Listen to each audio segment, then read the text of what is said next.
Bismillah walhamdulillah wa salatu wa salam ala rasulillah wa ala alihi wa sahbihi man wala amma ba'd. Alhamdulillah, we're up to the last lesson in the series, the Muslim mindset, and inshallah azza wa jal, today we'll be speaking about general things in life. General things in life, and this is important because we all live normal lives, day-to-day lives, whether you're a uni student, whether you're a da'i, whether you're a boss, whether you're employed, whether you're married, whether you're not, doesn't matter. All of these things apply. When it comes to life in general, this is not going to be covered in a 45-minute or 1-hour lesson. And this is why it's important to speak and to learn of those who have been there, done that. So to go and seek life advice from those that are older, those that are more knowledgeable, for you to be able to learn from where they went wrong, what they done right. And inshallah azza wa jal, you can make your life easier through what they teach you. As for what we'll take today, these are just some of the things that we find people have a very common problem with.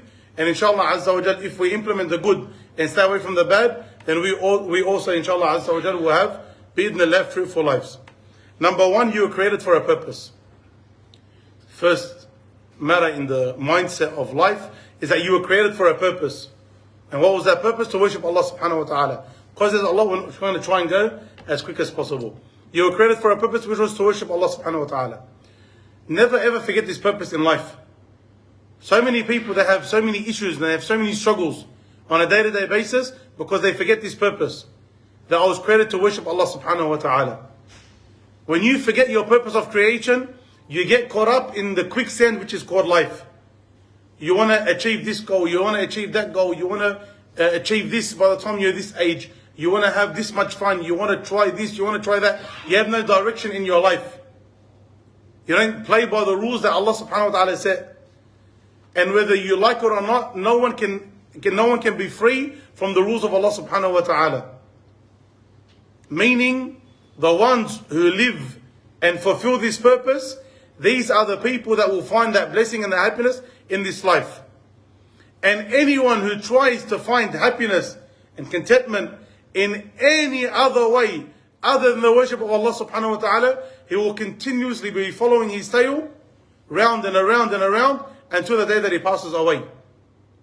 And so you need to always understand you were created to worship Allah azza wa jal, and Allah azza wa jal made the rules of the universe accordingly.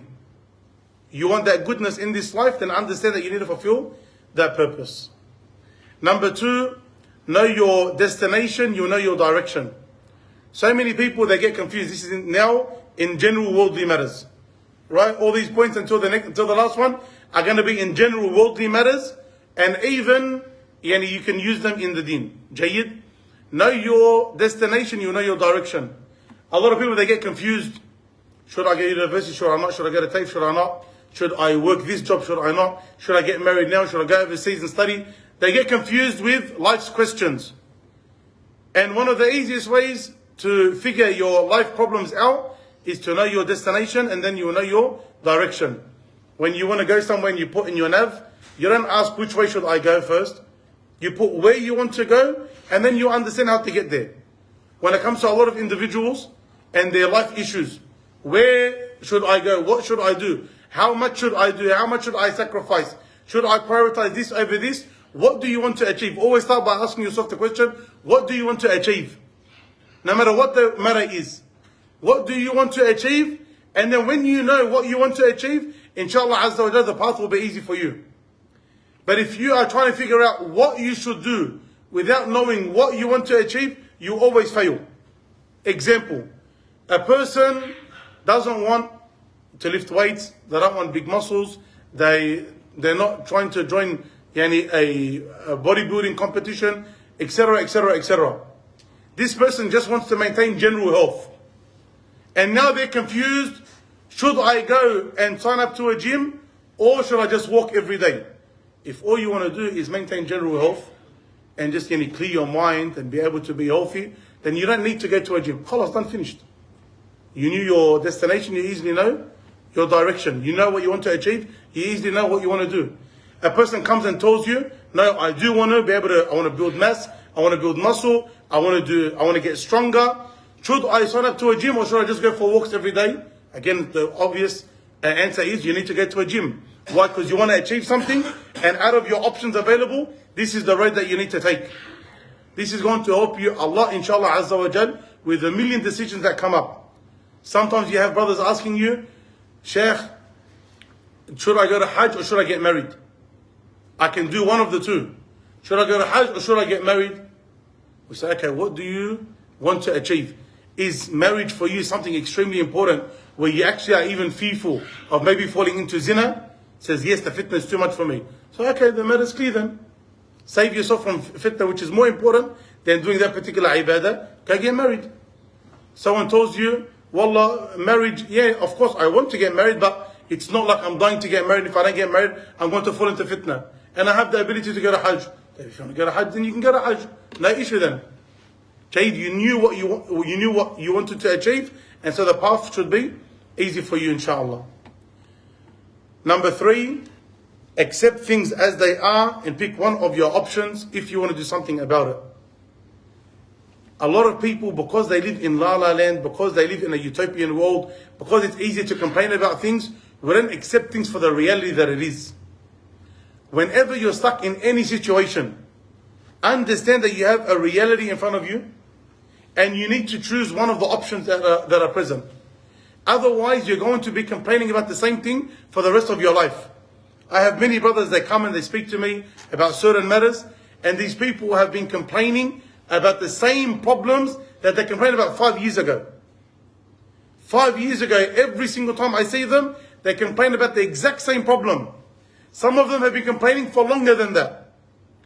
If you don't look and say, what are my options and which one am I going to choose, nothing is going to change from your situation. If you in life come across things where you're stuck right now, I'm stuck, I don't know what to do. You got option A, B, C, D in front of you. If you don't choose one of these options, nothing from your reality is going to change. We'll give a very easy example, and you can apply it to a million other examples, inshallah, in your life. Sometimes, especially in Ramadan, at the end of it, every single person says from the shabab, Shaykh, wallah, I need to learn Quran lessons. Wallah, I want to learn Quran. Shaykh, please, tell me where someone will teach me how to read Quran. That same person has been asking for the past 7 years. 7 years, every Ramadan, he wants to learn Quran. Tayyib. You want to learn Quran, you have option A, you have option B, you have option C, you have option D, etc. If you don't choose one of those options, guess what's going to happen next Ramadan? You're still not going to know how to read Quran. You're still not going to know how to read Quran. And you're going to complain about the same thing. These people, the failure gets to them. Them failing, them hating their reality gets to them. And it just builds and gets worse and worse and worse. Some people it's about their wives, some people it's about their children, some people it's about their health. You've got options in front of you.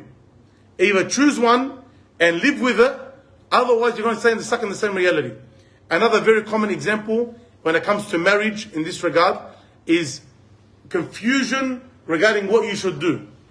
So again, some other examples that are very common, and this is a particular case.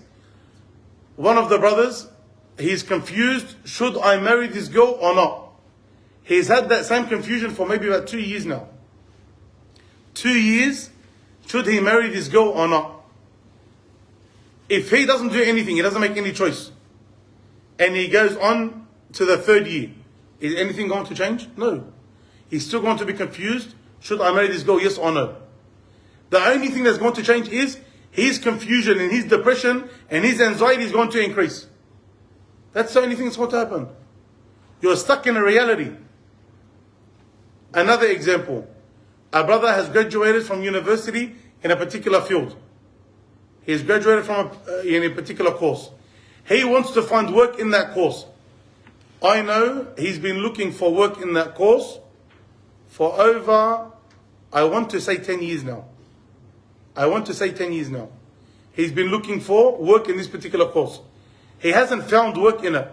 Again, you can make a decision, but you have to live with it and you have to own it. Is it time for you to say, khalas, it's not working out for me, let me go to something else.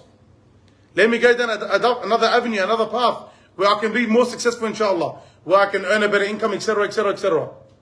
Or I'm going to continue looking for work in my particular field, which I haven't been successful in for whatever reason, and so I have to continue to work any jobs which you don't consider honorable and complain about it. It's going to be a problem for you. And you're going to again stay stuck in that same hole, in that same depression, in the same problems for the rest of your life if you continue that way. You have an obstacle, you have options. Understand what your options are and choose one and go with it. Otherwise, you're going to stay stuck in the same hole. Sometimes things do need a leap of faith, and sometimes it's simple common sense. But as I say, the problem with common sense is it's not very common. Number 4, learn from the mistakes of others. They say a smart person is the one who learns from what? His mistakes. I wanted to say. A genius is the one who learns from what? The mistakes of others. If you're smart, you learn from your mistakes.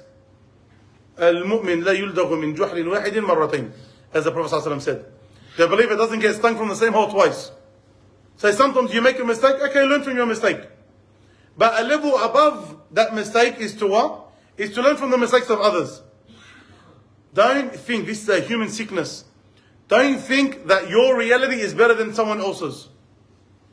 Don't think that your reality is going to be different from someone else's. Don't think that you're going to tread the same path as other people and somehow your ending is going to be different. Example, you think all of these drug dealers and these big gangsters who tried to get ahead in the game, they got there, they got killed, or they're in jail for a very long time. Don't think, you know what, tabarakallah, I'm that smart and I'm that good and I'm that strong that I'm going to get in the game. I'm going to get at the top of the game for the rest of my life, and I'm going to make sure I stay at the top of the food chain and I'm never going to get caught. What makes you more special than the millions of people before you? What makes you so special? Or the ones who, for example, say, look, I know she's not the best girl, but I'm going to get married to her and inshallah, I'm going to work on her and she's going to get better.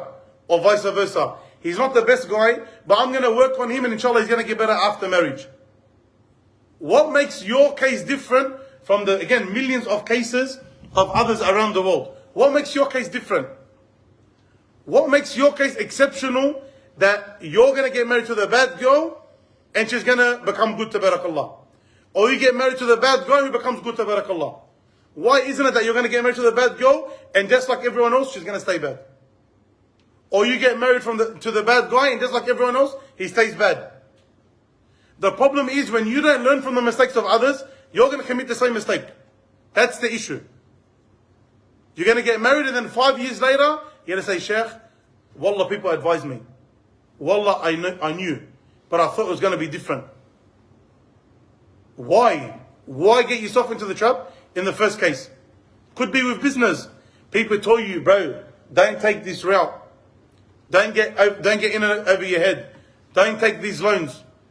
Again, riba is one that's creeping up a lot with a lot of brothers, even religious brothers, who unfortunately are getting involved in riba. And there's this fatwa, there's that fatwa, but I'm only doing it, Shaykh, because I want to stick strictly to the fatwa, and I'm only doing it for this reason.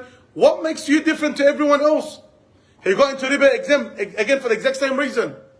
Exact same reason that you gave and it destroyed their lives. What makes your case exceptional? But again, human beings, we have this sickness. The sickness of it's not going to happen to me. You are like every other human being on the face of the earth. You are going to walk the exact same path and come to the exact same results as the billions of people before you. You need to be conscious enough, smart enough to say, me as a human being, I need to learn from my mistakes. But more important than that, I learn from the mistakes of others so that I don't fall into that mistake. And wallah, when you learn from the experiences and the mistakes of others, this is a shortcut to success. This is a shortcut to success. This is how you get ahead in the world. Instead of you going 10, 15, 20 years and making that mistake, now, because you sat with that person, you saved yourself 15 years.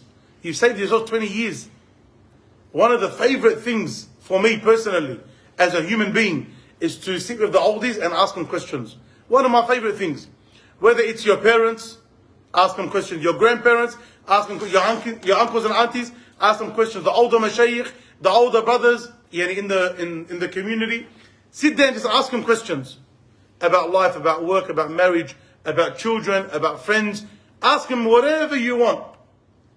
Sometimes they're not even religious, but they're smart people in the worldly sense. Speak to them and get their advice. Wallah, you find between you as a human being and the people the same age that don't do it, between you is like the East and the West. One of you, you could be 20 years old, but because you sit and you learn, wallah, you could be like a 40-year-old in terms of your maturity and in terms of how you live your life. Whereas the other ones, you see them, they're 20 years old and they seem like they're 10-year-olds. Because of how immature they are and the mistakes that they're making, which they'll only come to realize in 10, 20, 30 years. So don't be that person. Learn from the mistakes of others. Number 5, we cause our own issues. Many a time, we are the ones that cause our own issues. And this is something we need to be very careful about. Whether it's to do with our sins, بما كسبت أيديكم, as Allah Azza wa tells us, this is what your own hands have earned. Our own sins bring about our own issues. Our own sins bring about our own bad economies. Our own sins bring about our own internal feuds. Our own sins bring about the lack of barakah in our lives. This is one matter. And also on a day-to-day basis, we bring about our own issues. Sometimes, for example, our eyes are bigger than what our wallets can afford. So we want and we want and we want, and we get debt, for example, in over our head. Sometimes we're around bad friends, even though we're not committing the bad, whether it's something criminal or it's something haram. We're not doing it at the beginning, but because we're around them, we eventually fall into it. Whether it's because of our character, because we're bad and harsh with people, we end up at the end lonely. Because of the way you treated your wife, it ends up in divorce. Or the way you treated your husband, it ends up in divorce. Because of the way that you raised your kids turned out bad. It is us that demolishes our own souls with our own hands. And so we need to take responsibility for that. Stop blaming other people for your own failures. Stop blaming other people for your own failures. You are the one who is in control. Allah Azza wa Jal gave you the ability to make choices. You made the choice to come here tonight. You make the choice, inshallah, to drive home tonight. You make the choice to go to work tomorrow, inshallah. You made those choices. No one forced you to. Your friends are your choice. Your wife or husband is your choice. Your children, the way that they're raised is your choice. What you eat and how you exercise and how you live is your choice. How you interact with others is your choice. All of that is your choice. So when you are the one making the choices and consequences come, stop blaming people for your failures. You caused issues for your own self. So don't be that person. If you know path X is going to lead to issues, leave it alone. Change your ways from now so that you don't have to fall into those issues. And if you fell into those issues, you need to work your way out. And blaming others for your issues is never going to fix anything. It's only going to make you feel a little bit better, and your problems are going to remain, which will increase you in depression and problems later on. Number 7, work hard to achieve what you want and be willing to sacrifice. Anyone that wants to achieve anything, this is the generation that we grew up in and the life that we grew up in. Alhamdulillah, everything is spoon-fed to us. You need to be willing to work for it. And tabarakallah, the vast majority of you are young men, tabarakallah. And I'm sure in the sister section they're also tabarakallah, and you're also young. May Allah Azza wa give you long lives of goodness. But what's important is that you understand, just because when you were young you were spoon-fed, doesn't mean you're going to remain spoon-fed for the rest of your life. Things, you need effort. Working requires effort. Opening up a house requires effort. Getting married, raising children requires effort. For you to be strong in your deen requires effort. Unfortunately, everyone that complains, it's too hard. What's too hard? The fact that you needed to put in a little bit of effort? The fact that you needed to sacrifice a little bit of time? Abadan. You need to have in your mind, things aren't going to be easy. No problem. I'm going to overcome it. Why? Because that's life. This is life. I need to get it done. And part of putting in that effort and working hard for what you want and what you want to achieve also requires sacrifice.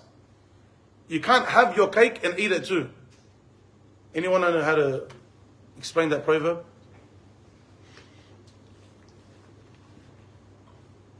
A lot of brothers get confused. What do you mean? I never understood that saying. You can have your cake, you can't have your cake and eat it too. No one understands that? Same. Jayyid. When you have a cake and a person wants to keep his cake, this cake is for me. Tayyib, you have a choice. Keep it and look at it for the rest of your life. And if you do that, it means you can't eat it. But if you eat it, what happened to the cake? Khalas, it's gone. So they say you can't have your cake and eat it too. And you can't have it there, enjoy looking at it, but at the same time also eat it. Jayyid, you can eat half and leave half if you want. But then you're only going to get half the cake. Jayyid. You can't have your cake and eat it too. If you as an individual want to achieve something, then you need to put in effort. But at the same time, usually it means you have to sacrifice for something also. What about to get 2 cakes? Look at one. If you do that, Ya Amir, I will join you, inshallah. Make sure it's mango passion fruit cheesecake. Allah khalik. When you want to achieve something, you have to be willing to sacrifice. The majority of people, why don't they achieve their goals? The majority of them, because they need to sacrifice something. There was something in their way. If they sacrifice it, they'll achieve. What stops us, honestly? What stops us from memorizing the Quran? Serious question. If you look at the majority of people that say time, the majority of people will say time. Say, Wallah, I wish I had I could memorize the Quran, but subhanAllah, the problem is time. If you look at, again, the average person and how much time we spend just on our phones. If you were to sacrifice a movie a day, or sacrifice 3 episodes of the series that you're watching a day, or sacrifice an hour of the games that you play a day, you memorize, khalas, let's just say 1 page a day. 1 page a day. If you memorize 1 page a day, how long will it take you to memorize the Quran? Who knows? It'll take you 2 years. 2 years. That's with breaks. That's with breaks in between. That's with a day off. And that's just 1 page a day. And 1 page a day, when you become, inshallah, memorization becomes easy for you. There's no way 1 page will take you more than half an hour to memorize. So you got your half an hour plus your revision. It's not time though.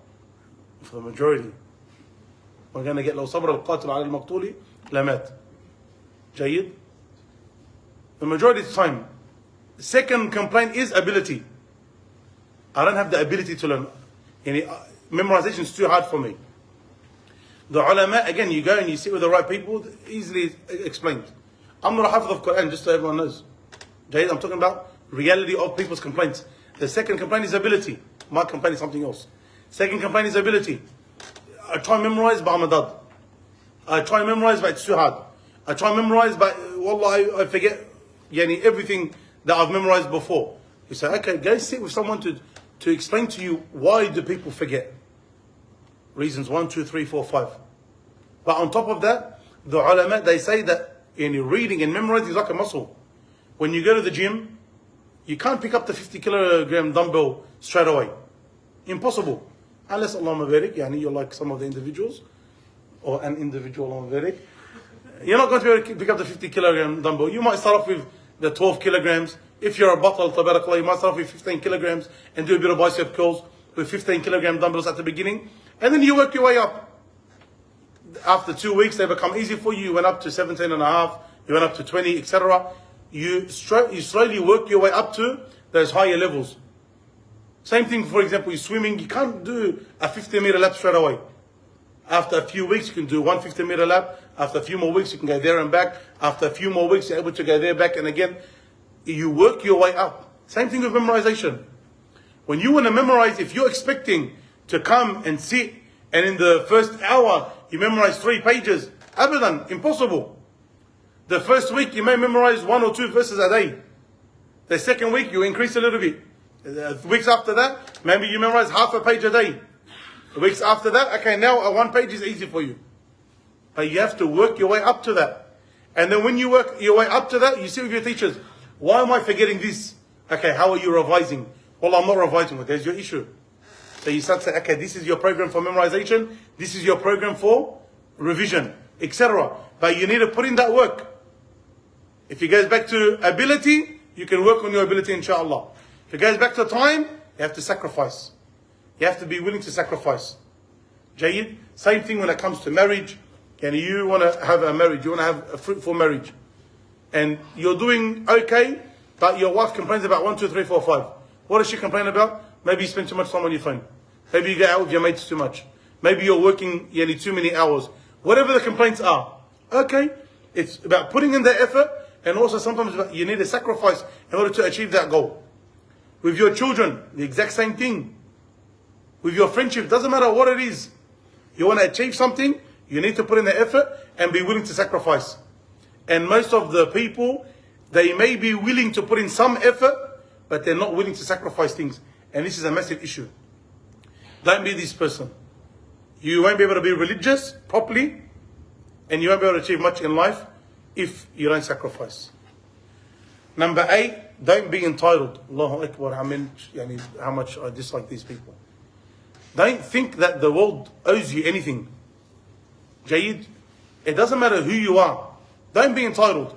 If you don't expect anything from anyone, you will never be disappointed, inshallah.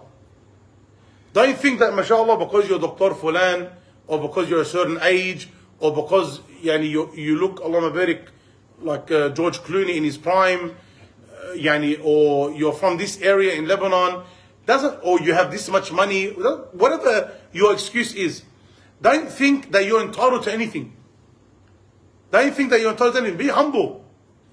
Be a person who's humble. From the definitions of humility, Islamically, is that a person accepts that which is below his status. For example, a person is a shaykh, and someone didn't call him shaykh, for example. Not that the person is being disrespectful and arrogant, and he's trying to put it on him. No, it's something else. But someone called him by his first name instead of shaykh. Who are you? Do you not know who I am? Don't you know that you should respect people? Or he says, khalas, the guy didn't do it. So what? Move on with my life. Yes, we don't cause anyone to be disrespectful. You always need to be respectful. But if it happened, no. Or for example, you're a little bit older, and there's a kid sitting on the chair, and he didn't get up for you. Okay, well, so what? Move on with your life. Don't be a person, doesn't he know who I am? Doesn't he know what he should do? And this goes against the usul, and the guy causes the biggest issue. Why? Because he feels entitled for whatever reason. Even if you've worked hard to achieve something, yes, people should respect it without doubt. And people should respect the customs, and people should respect the person's age, and people should.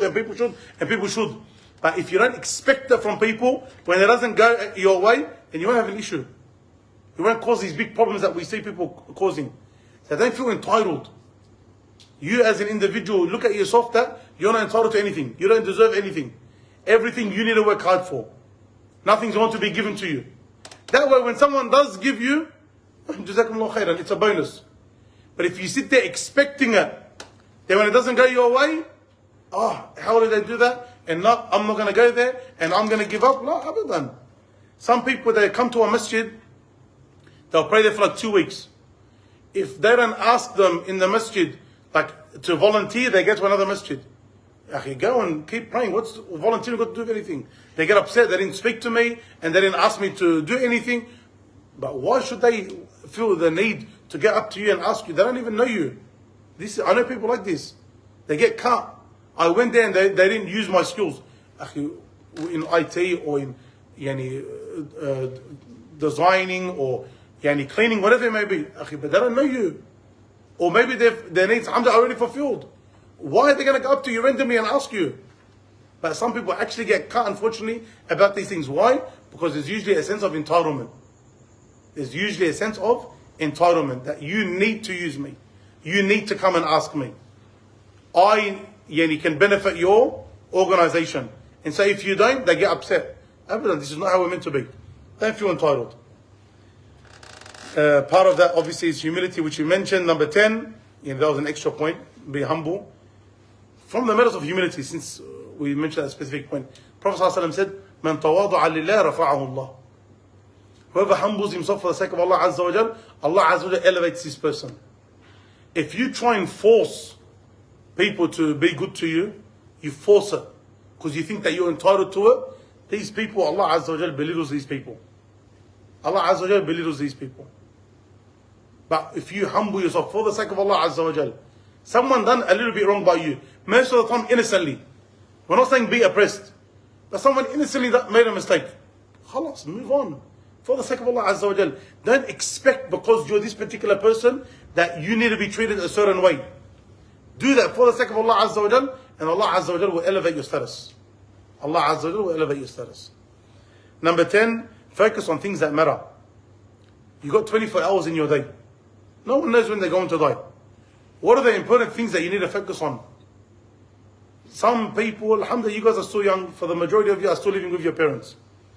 But some people, because they're busy working 24/7, they haven't seen their parents in 2, 3, 4 weeks. How have you not seen your parents in 2, 3, 4 weeks? These are your parents. Some people, again, go back to the marriage because this happens a lot. He's working 24/7, so he destroys his marriage. Some people with their kids, they're working 24/7, so they destroy their kids. Ask yourself, what's more important? Forget $1,000. What's more important, $1 million or your children? What's more important? Not $1,000, not 10,000. $1 million or your children? Obviously, they're going to say your children. So why aren't you focusing on your children? Why aren't you sacrificing, even if you were to make less money at work, but so you can spend time with your children, so you can raise your children, so you can have a relationship with your children? Or your marriage, or your parents. Sometimes your own self, you got to focus on yourself at the same time. A person, he works so hard, they're going to kill themselves through stress. Literally, they're going to kill themselves through stress. You're just waiting any day for this person to have a heart attack because of how much he stresses himself out. Akhi, take a break. Work less. Go on a holiday. Exercise. Eat properly. Spend time with people where you can feel happy in your environment. But they're focusing on things which are not as important as what they should be focusing on. The major important things in their life, and so they fail in life. What's more important? TV or Isha? Everyone's going to say, Wallah, Isha. Okay, we'll see how many people come to Isha. If 100 people come, we think, Allahu Akbar, mad. 100 people came pray the Isha today in the masjid. Okay, times that by, let's say 500. By 500 people came and prayed the Isha in our locality. Mumtaz. How many people are at home that didn't come? This is 500. We're not going to get that number. But if we get that number, tabarakallah, how many tens of thousands are at home not coming and praying? The reality of, everyone tells you theoretically Isha is more important. But practically we put the TV or the movie or the show or our phone or our games or social media above that. It's a problem. It's a problem. You guys as young men and young women, maybe you do have a problem spending too much time, for example, not looking for work. Your parents tell you, روح شوف شغل. Get up and go work. Even if you work as an apprentice, you work as a laborer, whatever, get up and work. Khalas, don't worry about it. Why? Because you want to hang out with your mates. Masalan. You want to play shaddi until 2 o'clock in the morning. And then come back home and you want to live your life without work. Build a bad reputation for yourself. Focus on things that matter. You playing cards with your mates, that's what you're going to do for the rest of your life. What do you want to achieve? How do you feel like a man? Focus on things that matter. Focus on things that matter, brothers. 11, have sincere advisors around you. Have sincere advisors around you. Not yes men or, this is my term, make me feel better, girls. You have yes men, no matter what you do, they're going to tell you yes. That's good. Barakallahu feek. Excellent. You wrong someone, stuff them. Don't worry about them. They're dogs anyway. Or things like this. This is wrong. Don't have these people around you if they're not sincere. You need to have people that can tell you you're wrong. You need them in your life. If you think that everything that you do is perfect, you're delusional. Everyone makes mistakes. And you need people that have the ability to stand in your face sometimes and say what you done was wrong. You need to go and apologize. As opposed to saying, well, what you done, listen, even though it's wrong, but again, he deserves it. But if he's wrong, tell him that he's wrong. And if you made a mistake, let him go rectify that mistake. But if your group around you is only people that go in line exactly what you say, then this is a problem. A lot of humans, we love yes men around us. Again, Because we like to tell ourselves that we're right. So when we have other people telling us that we're right, that's even more of a thumbs up for us. But what we need Islamically is what? People that are willing to advise us. Adinun nasiha. The Prophet said, Unsur akhaka zaliman aw mazluma. Give victory to your brother whether he's oppressed or he's an oppressor. This was known in the Jahiliyyah. If a person was oppressing or he was oppressed, they used to help him. And if I got a mate, if I got a brother, if I have a family member, whether he's right or wrong, I support him. Simply because he's my friend or from my family. But Islamically, the Prophet ﷺ taught us, if he's being oppressed, then we stop the oppression. That one's known. And if he is oppressing someone else, we take him by the hand and we rectify him. We advise him, we stop him from doing the haram. We stop him from doing wrong. And so you need them as brothers around you. Same thing with the girls, with the females. Then have make me feel better girls around you. The girl, her husband told her, stay at home. She said, "La, I'm not going to stay at home." And then her and her husband had a fight. And then she put on her female group, me and my husband had a fight, he told me to stay home, I said no. And so all the girls start commenting.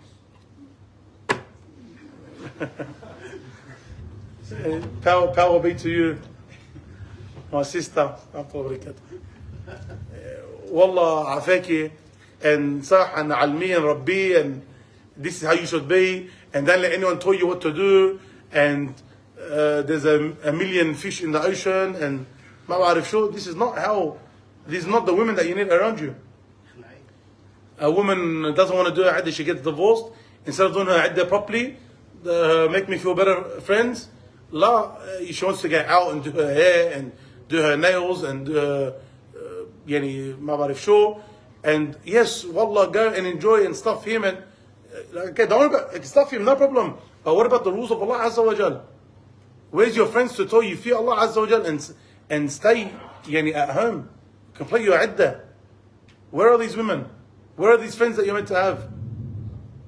The woman sometimes, wallah, her and her friends, they know that how she looks is revolting. It's revolting, it's disgusting. Or what she's doing to herself. I said a woman, I'm just sugar. Here, up, here, down here, he's like this. No one thinks you look attractive. No one thinks you look attractive. But if you have only make me feel better friends around you, your girlfriend says, oh, mashallah, you look so halwa. Wallah, she looks like malah. What do you mean she looks halwa? She doesn't look halwa, wala, a'udhu billah. Sometimes you don't need to give the fatwa. Don't blow your gaze. Continue looking because of how araf it is. You need to love everything. It's not right. But because she's got to make me feel better friends only around her, what happens? They encourage them in the wrong. Now you look good, now you look good, now you look good. And so she gets worse and worse and worse.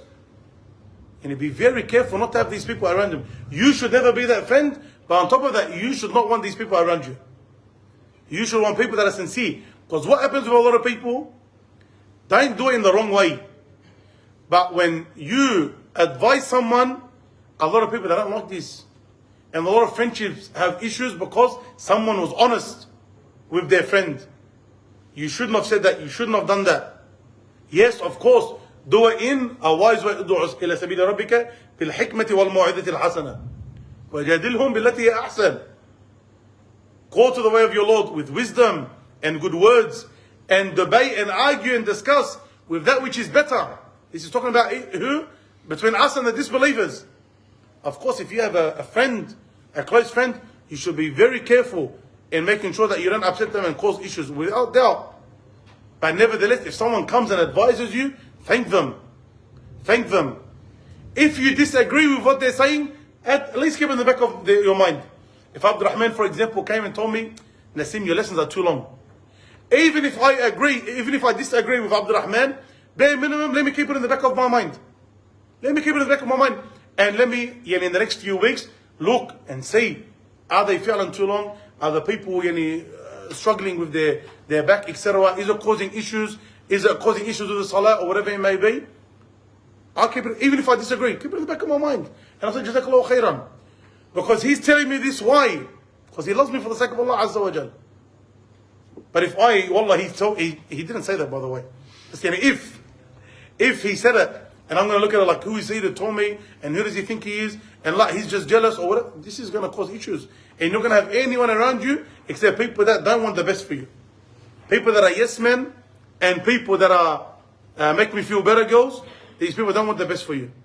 People just love having them around because it makes them feel better about themselves. But we're not worried about our feelings and how we feel. We're worried about achieving that which is right and that which is good.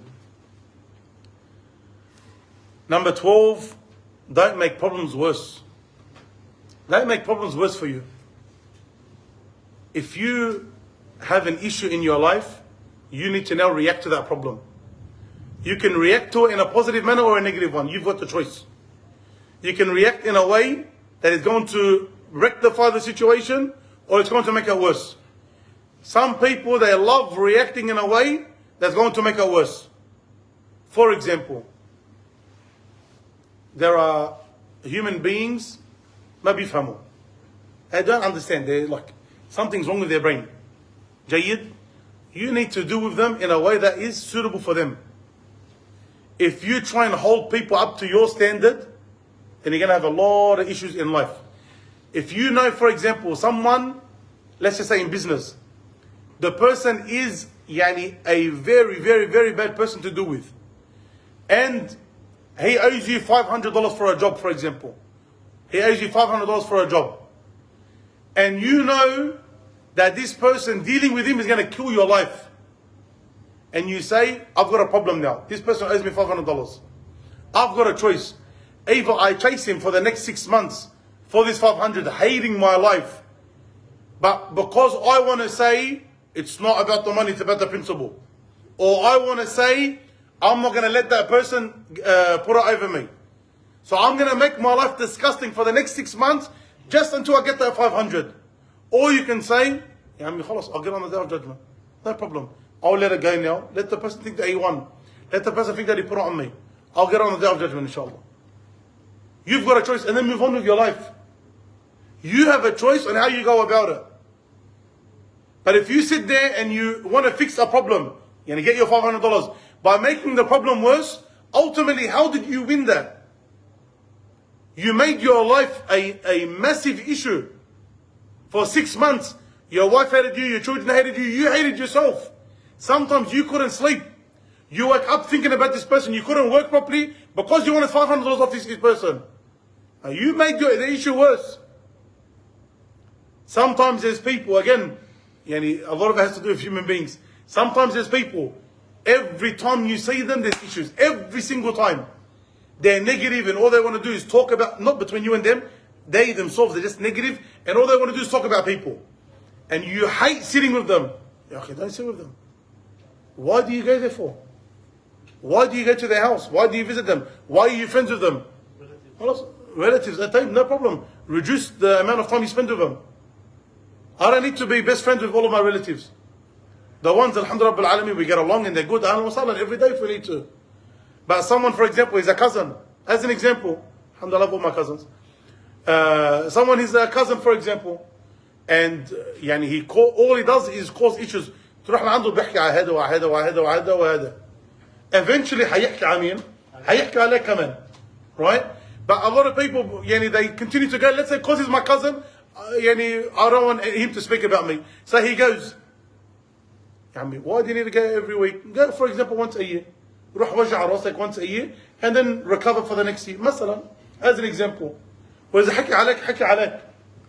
Or sometimes, we'll take that example. Sometimes there's people بيحكوا عليك.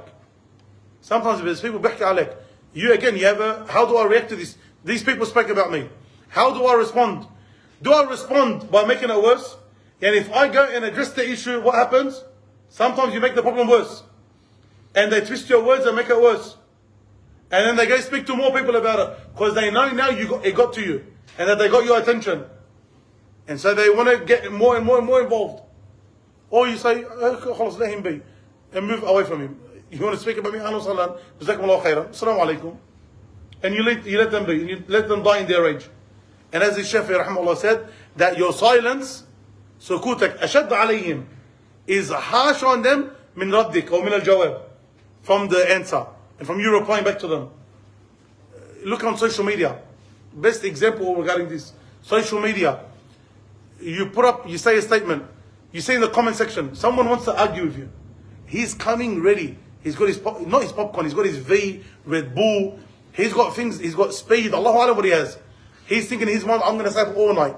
He sends a comment and he's waiting for you to comment back. And you know it's just going to be mashakil. So you see it and you move on. The next comment, maybe if he's watching this video, he will see. This guy, they send you a question mark. He asks you a question, but you know it's just an argument. All this guy wants is an argument. You ignore, you laugh, you move on. Then he sends you a comment. Cat got your thumb? No, you don't put like on his comment. La abadan. You move on. What? Because I want you to reply. What? The time is 40. Yeah. There's got nothing on. I've got all night until Fajr. Or not till Fajr, then I pray Fajr. I've got on all night until 3 o'clock. And then I'll miss Fajr. So let me argue with someone. I mean, you got life, you got things to do. Move on with your life. And what does he do? He dies in his rage. Let them die in their rage. But if you reply, you've made the problem worse. You're not going to rectify, you're not going to change the affairs. Nothing's going to change. The only thing that you've done is make the problem worse. So don't be that person who makes problems worse for himself. Jayyid. I don't know if they're going to like me mentioning this example or not. But I'll say it. I'll change the details a little bit. Jayyid. I'll change it all, but don't understand. Let's say your wife found out about an ex-girlfriend they had in Queensland. As an example. Melbourne. Fixing it. Let's say your wife found out you had an ex-girlfriend in Queensland. Alhamdulillah, Allah Azza wa Jalla hadak, etc, etc, etc. But your wife loves you, and your wife's jealous, just like you're jealous over your wife. Your wife's jealous over you. So now she's upset the fact that you had an ex-girlfriend and the girl that you loved before her in Queensland. Don't go to Brisbane with the boys. Why? Because what's going to happen to your wife now? All of those feelings of jealousy is going to come back, and it's going to come back like times a billion. You have an option. You can say, oh, I'm a Zalami, I'm going to do whatever I want. Yeah, okay, do you want to get divorced from your wife? Or do you want to stay married with a headache for the rest of your life? If you say no, then my advice is don't go. My advice is don't go. That's my advice. You want to live with problems? I mean, live with problems, that's up to you. But because you know that there was an issue, and it was a massive issue, now you want to go and cause the issues to be worse? Ask yourself if you're a smart, intellectual, mature person doing so. I changed that as much as I could. But it happens a lot. Let the people speak. The people aren't going to come and live with you when your wife's telling you off. And when you say, I want to neck myself because of her.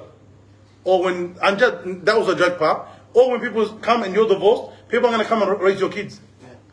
They're going to be happily married and they're mad'usin.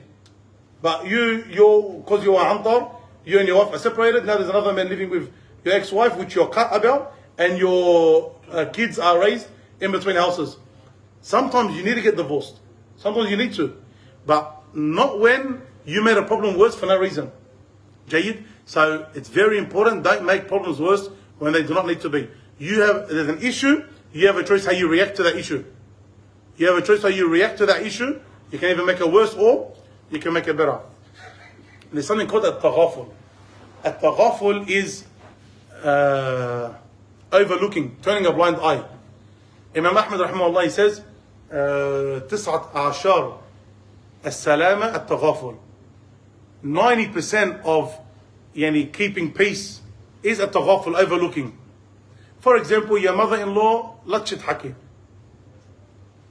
How do you say لطشت حكي in English? She mentioned something offensive. سمى حكي. She for example, you're married and your wife's there, and for example, especially to the women, your mother-in-law said, oh, mashallah, صحتك منيحة. Mashallah, your health looks good, and she means that you put on a few kgs.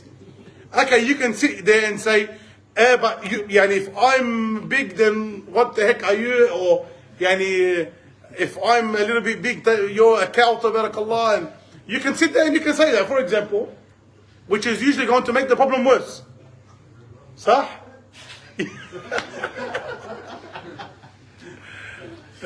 It's going to make the problem worse. Or you can say, Yani, Alhamdulillah. Or you can act like you didn't even hear it. What? Yani, you have the choice. Yeah, of course. It may yani, upset you, it may offend you, it may cause issues for you. Yes, of course. But again, if you're able to handle it, because it was a word, he heck. If your mother-in-law's like that, he heck. Again, alhamdulillah, my mother's not like that, and my in-laws aren't like that. Alhamdulillah, they're both very good. And as in-laws, we're both very happy, alhamdulillah. But other people, again, mashallah, sahtik mniha or whatever it is, or they'll come into the house and they'll do like that for the dozen. For example, and she's trying to, again, some haki that you're not as good of a cleaner as her. Again, you have a choice how you react. You can say as a daughter-in-law, as a son-in-law, who are you to come in my house or whatever. It's going to cause problems between you and her. It's going to cause problems between you and your husband. It's going to make issues worse. Or you can say, Allah yazik al-khair al-nasiha hajjah. Barakallah fiki. Or again, act as if you didn't even hear her. And then it moves on, and you move on with the rest of your life. So now you're upset 1%, but if you continue, you could be upset 100%. Okay, you don't make the problem worse.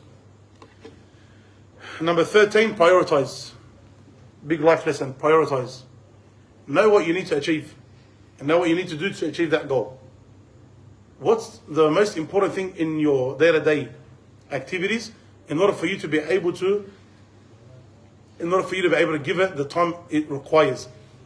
Most people, again, we've got a million things to do. Every human being is busy. I don't know, human beings, generally speaking, they aren't busy. Everyone's got a million things to do.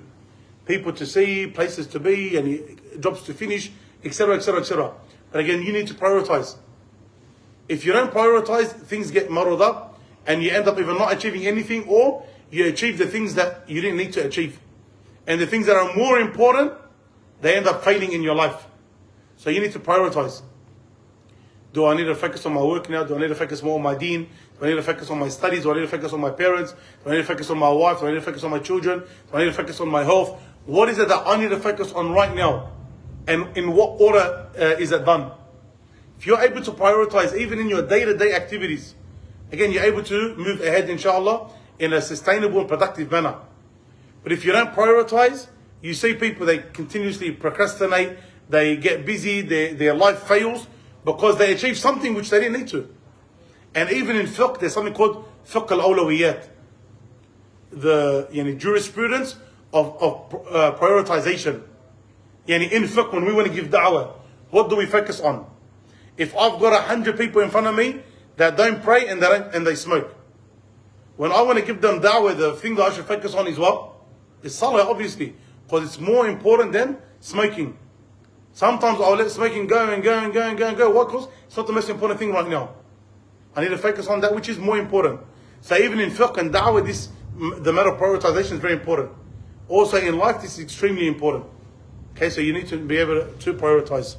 14, this one is a big one for me. Be empathetic. Be empathetic.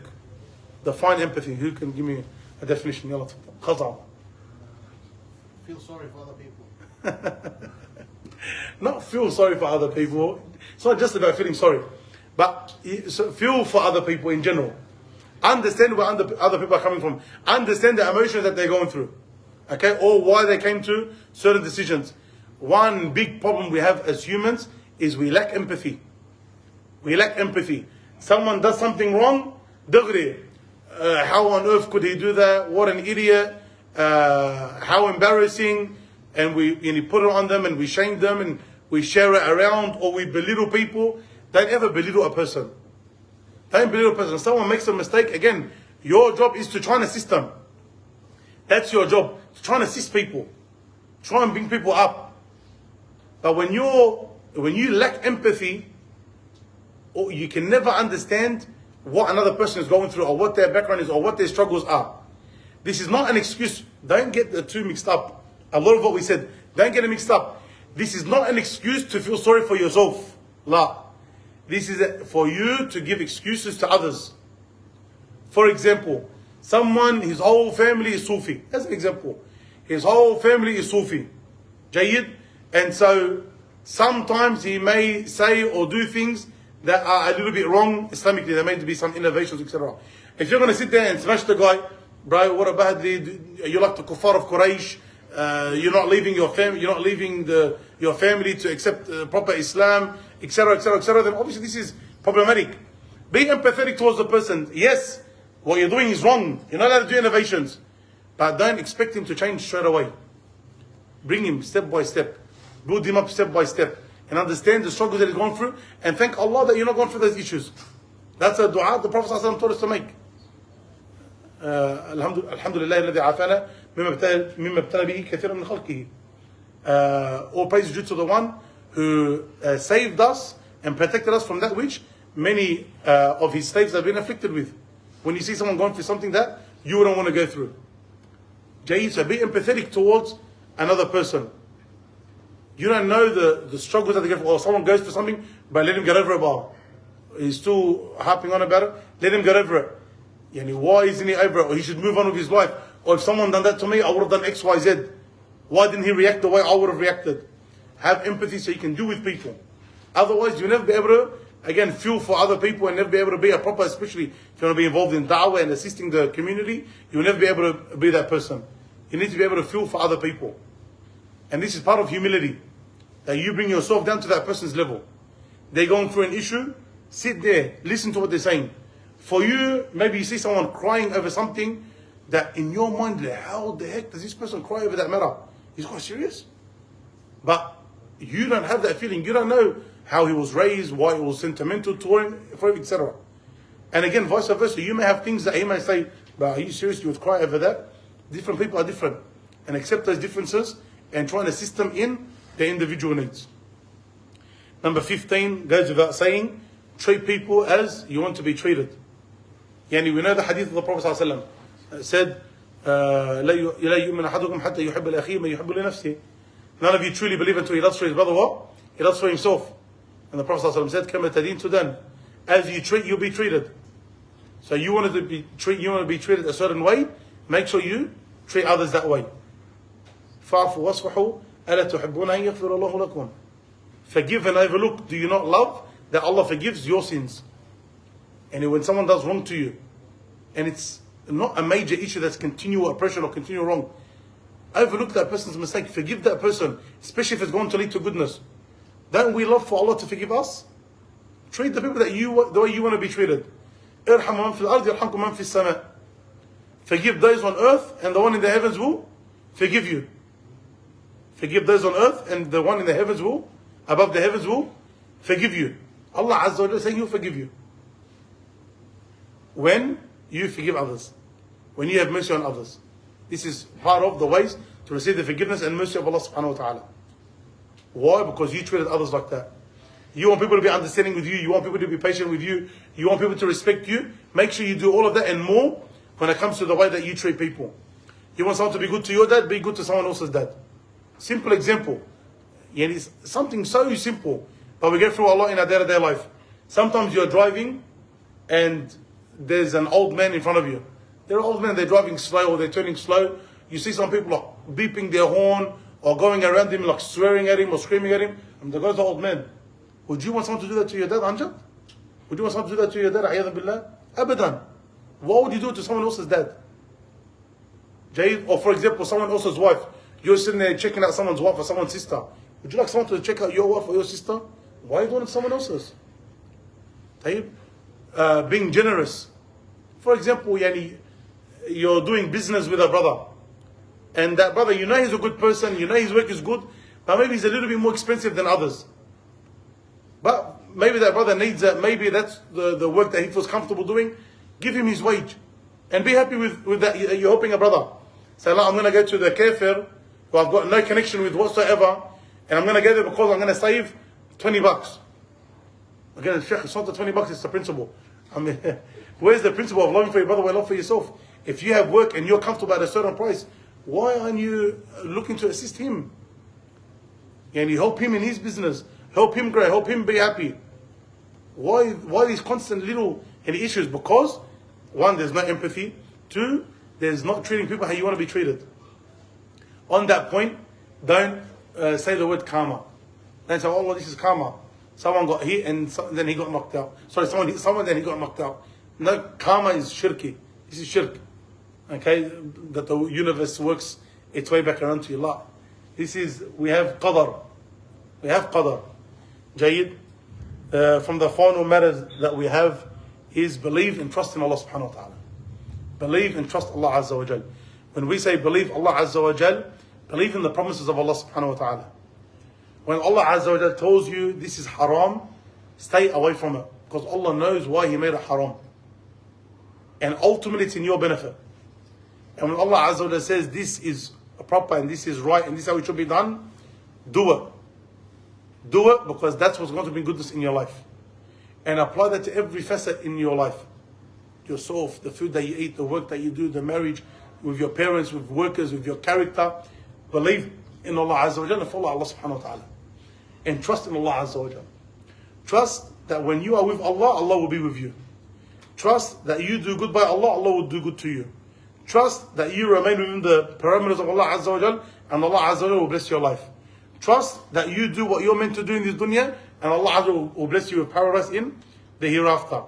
Trust, Allah tells you, ease comes with hardship, that ease will come with hardship. You need to believe in Allah Azza wa Jal and trust Allah subhanahu wa ta'ala. Do what Allah Azza wa Jal wants and then hope in goodness from Allah subhanahu wa ta'ala, and inshallah Azza wa Jal you'll find it. These, and we'll mention them quickly again, these are just some points, general points in life that we need to take, absorb and be able to implement. And with it, inshallah Azza wa Jal, we'll be able to have a fruitful life. One of the points that we'll meant to mention it in the points, but we didn't mention it explicitly, so I want to just emphasize on it, is move on with your life. We mentioned it indirectly, but I want to mention it directly. Move on with your life. Don't be a petty person. Don't be a petty person. Move on with your life. An issue happened, move on. The one who is harmed the most when you stick and hold on to petty issues is you as an individual. That person didn't visit me on Eid 7 years ago. And to this day, I don't speak to him. That person's moved on with his life. Who's the one that's harmed in that situation? You, because you're constantly thinking about it. When I came, he didn't stand up and kiss my hand. When I walked in, he didn't call me Hajj. When I sat down, he looked at me funny. Don't be a petty person. So again, some people, wallah, I see them years later and they still complain to me about the same things that happened 10 years ago or more sometimes. I mean, move on. Move on. People are bad. If I sit there and worry about what he done, this is going to cause me like a lot of stress, anxiety, depression, and I'm going to be harmed at the end of it. Khalas, okay, they done that, well then, move on. It's not affecting me now, move on.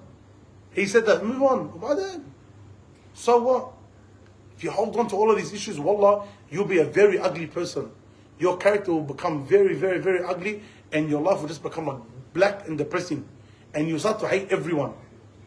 You have to learn how to let things go. You have to learn how to let things go and move on from issues. What are my choices in dealing with that person? They upset me. They done wrong by me. Maybe I can speak to them and say, what you done, wallah, I didn't appreciate. Sometimes I don't even know what they done wrong. What you done, I didn't appreciate. Or I'm just going to forget it and forgive it and treat the person normal again. Or I'm going to move away from that person and just minimize my interaction with them. I'm not going to hold anything against them, but they're just not people that I want to be around for whatever reason. So I'm not going to hate them, and I'm going to continue the bare minimum obligations towards them, but that's how I'm going to go moving forward. But to sit there and be worried and petty your whole life over stupid issues, the biggest loser is you as an individual if you live like that. The points just quickly mentioned. Number one, you were created for a purpose, which is obviously to worship Allah Azza wa Jal. Number two, know your destination, you know your direction. Number three, accept things as they are and pick one of your options if you want to do something about it. Otherwise, the problem is going to simply remain. Number four, learn from the mistakes of others. Number five, we cause our own selves issues. Number six, we're going to go through tests. This is something actually we didn't mention. In life, you're going to go through tests. الذي خلق الموت والحياة ليبلوكم أيكم أحسن عملا. Allah Azza wa Jalla, the one who created death and life, to say which one of you is best in action, to test which one of you is best in action. In life, you're going to go through tests. Whether it's tests in goodness or tests in bad. وَنَبْلُوكُمْ بِالشَّرِّ وَالْخَيْرِ فِتْنَةً. Allah says, we test you in good, in bad and in good. So if you're rich, tabarakallah, and you're healthy, that's a test. And if you're poor and you're sick, that's a test. If your marriage is excellent, that's a test. If your marriage is very bad, it's a test. Everything is a test. So understand you're going to go through tests, and how you need to react to those tests. Don't be a person who, wallah, my life is bad, and so I'm going to sit at home. Or any little issue he goes through severe depression. Abadan. Life is all of it. There's going to be tests. There's going to be ups and downs. You need to go about it the best possible way. You don't get held accountable for the test that comes to you, but you get held accountable how you react to that test. لا يكلف الله نفسا إلا وسعها.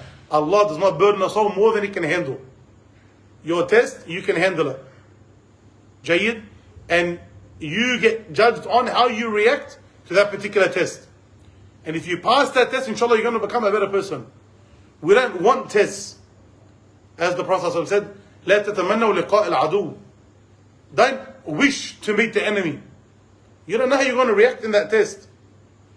But if it happens, فَثْبُتُوا. Okay? But if you do meet the enemy, be firm. Be firm. You need to be upright. Test comes, may Allah Azza wa Jal save us from tests. May Allah Azza wa Jal allow us to pass any test that comes our way. Any test that comes, we need to do our best to be patient in that moment and to react in a way that only pleases Allah subhanahu wa ta'ala, and in that we become better people. Number 7, work hard to achieve what you want and be willing to sacrifice. Number 8, don't be entitled. Don't expect anything from anyone and you'll never be disappointed. Number 9, be humble. Number 10, focus on things that matter.